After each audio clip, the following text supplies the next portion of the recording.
ধন্যবাদ বিমানদা। এটা হচ্ছে গণতন্ত্র।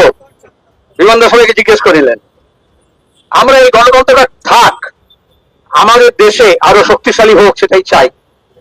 এই ভারতীয় উপমহাদেশেও, সে বাংলাদেশে হোক, পাকিস্তানে হোক, আরো দূরে গিয়ে আফগানিস্তানে হোক, নেপালে হোক বা শ্রীলঙ্কায় হোক, ভুটানে হোক, আমরা চাই গণতন্ত্র থাক। গণতন্ত্র মানে মানুষের অধিকার।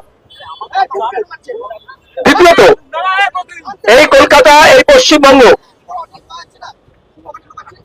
বরাবর আমরা শান্তির পক্ষে, যুদ্ধের বিরুদ্ধে, সাম্রাজ্যবাদের বিরুদ্ধে, সন্ত্রাসবাদের বিরুদ্ধে, সাম্প্রদায়িকতার বিরুদ্ধে। এখন দেশের পরিবর্তিত পরিস্থিতিতে কিছু সাংবাদিক, কিছু সম্পাদক করে জানতাম যাদেরকে, কিছু মালিক, তারা এখন বাংলার মানুষকে ভিন্ন পাঠ করাতে চাইছেন। কথা বলা অন্যায়, মিছিল করা অন্যায়, প্রশ্ন করা অন্যায়। কি হবে? টেলিভিশন চ্যানেলে টিআরপি বাড়ানো হবে।